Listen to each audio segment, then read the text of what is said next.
болсак. Бүгүн күн сайын эмес, ошо секунд сайын улам биздин оюбузга келбеген өзгөрүштөргө, жаңылыктарга туш кылып бизди закымдалышып бараткан ааламдашуу доорунда, санариптешүү доорунда биздин өзүбүздүн улуттук жүзүбүз менен сакталып калуу деген чоң милдет турат баарыбыздын мойнубузда. Ошол улуттук жүзүбүз улуттук наркыбыз аркылуу сакталып калмакчы. Улуттук нарктын касиети зор.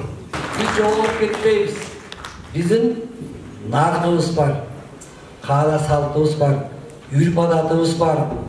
Баарын чогултканда кыргыздын жан дүйнөсү дейт да. Кыргыздын ыйыгы жараткан дейт. Темир Кудай. Кыргыздын бийиги адам. Kırgız'ın baylığı emne? Ya, dil, söz. Buraya Ene degen söz, ene özü öte ıyık adamzattardын özü. Narktуулуктун bir negizgi belgilerinden ben uşu nark burcundan aytып bereyim, ok bereyim. Изи иңилди да жарык кылган, илеби түнү бою жанып турган, баардык апат башына үйүлсө да баласынын бактысы үчүн жаны курман энеңиде дүйнөдөгү 1000 тилдин биринде которулбаган алдыңа гана кетейин деген сөздү айтат.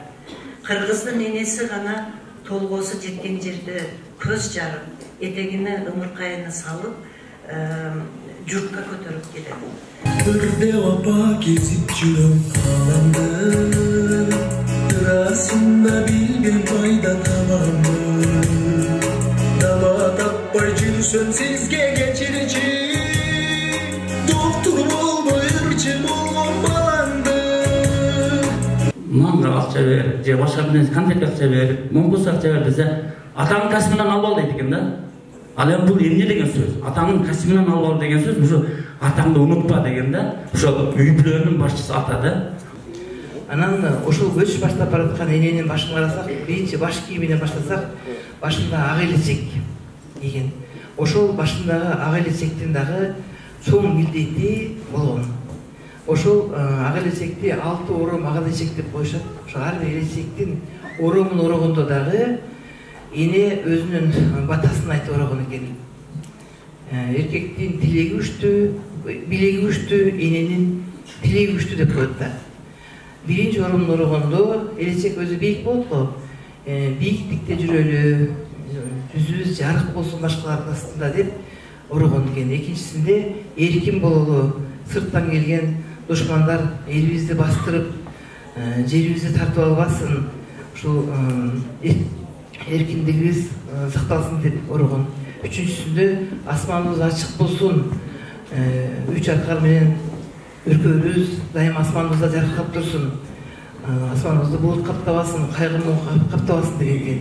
Төртүнчү оромун орогондо төбөбүз көккө жакындасын, жаратканыбызды унутпайлы, оозубуздан жакшы ниетибиз куюлуп турсун, балдарыбызга, муундарыбызга угулуп турсун деп тилеп, жаратылышка зыяныбыз тийбесин, жаратылыштын каарына калбайлы, жаратылыш менен таттуу мамиледе болойлу деп тилеген экен. Бул баш кийимибизди 2023 жылы 6 декабрда ЮНЕСКОнун тизмесине кирип, материалдык эмес баалуулуктардын ошол ЮНЕСКОдагы тизмесине киргизилген. Бул дагы биз үчүн чоң сыймык.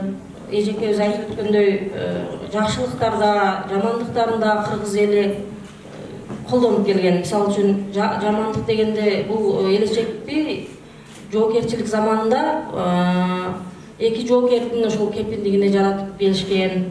Ал эми жакшылыктарыбызда ошо тойлордо ошол жай берсе 40 адамга дасторкон болуп айтылат. Дасторконго жарайт деп айтылып өттү. Адамды адам кылып турган сөзү. Ошол сөзүнө жараша кыргыздар баа берген.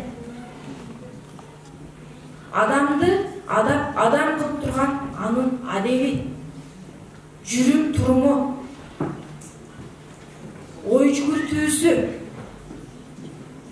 адамды адам кылып турган анын маданияттуулугу, адамды адам кылып турган анын мекенди сүйүүсү, патриоттуулугу, эли жерин сүйүүсү, Адам бул дүйнөгө эмне үчүн келген? Адамды бул дүйнөгө өзүнөн кийин урпак калтырып, баланы көбөйтүп, төрөп, өстүрүп, тарбиялоо бул адамдын эң биринчи парызы. Окумуштуулардын арасында Казакстанда чогулушуп талашты ушул маселени. Ата менен устаздын көңүл ортосунда эгерде сыйга кирип бара турган болсо, ошо чоң сыйдык немени бизде кимге беришибиз керек? Себеби жилик чоң жилик бир эле болот да. Казактардын деле, кыргыздардын деле бир.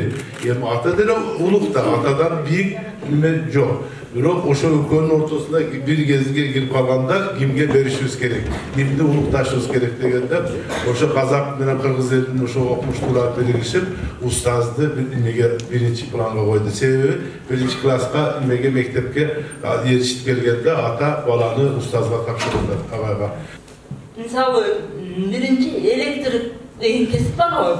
Ошол кесиптин ээси өзүнүн кесибин аябай жакшы билбесе, ал өзүнүн өмүрүнө кооптуулукту туудурат экен да. Ал эми врач болсо өзүнүн кесибин жакшы билбесе,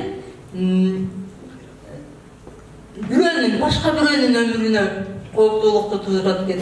Ал эми мугалим өзүнүн кесибин жакшы билбесе, бул бүтүндөй бир коомго бир кооптуулукту жаратат экен да. Ошондуктан биз бул кесип ээлеринин азыр мындай адамдыктын, улуулуктун, бардык жакшылыктардын башатын биз мугалимден үйрөнө алсак болот. Эмне себептен ысык көлдөн чыккан ушул нар нускалуу, учканга канат болгон, укканга санат болгон жетеге бүгүнкү күндө дагы ордун жоготпой, муунда муунга, укумдан тукумга санат болбой келе жатат. Демек, аке дегенде биз ушуну түшүндүк. 8-кылымдын 2-жарымында тарыхта деле баягы тарыхы болбой, эл болбойт, тамыры болбойт, жери болбойт дегендей, жунгарлар түндүк кыргыздарды басып алгандан кийин кыргыздар ошол түштүк жака ууп келип, аке деген сөз мына түндүккө ошондон келген экен деп айтылып калган экен. Бирок дагы бир жери нарында деле жаңы келиндер өзүнүн кайнагасын аке деп дагы ошондой урматташат экен. Манашчы бул уникалдуу талант ээси дейт. Өзү акын, өзү оончу, өзү режиссер, өзү аткаруучу, өзү оператор.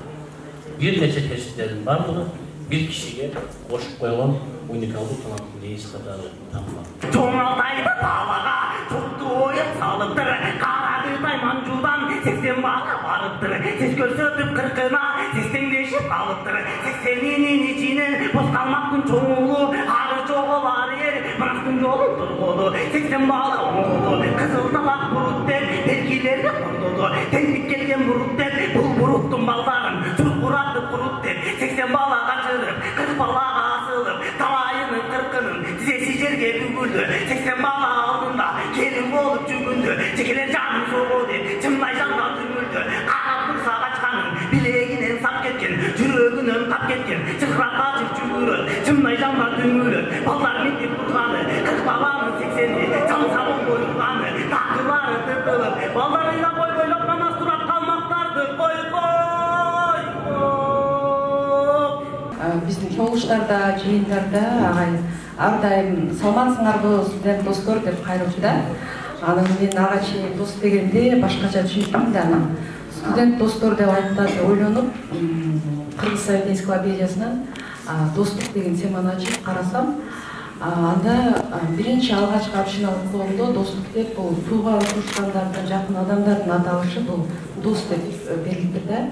Ошол убакыттын өтүшү менен андан кийин гана дос деген түшүнүп, бул адамдардын биргелешүүсү, ойлорунун бир ортого келишүүсү, бир максатты көздөөсү дос деген түшүнүккө барып өзгөрүлүп отуруптур да.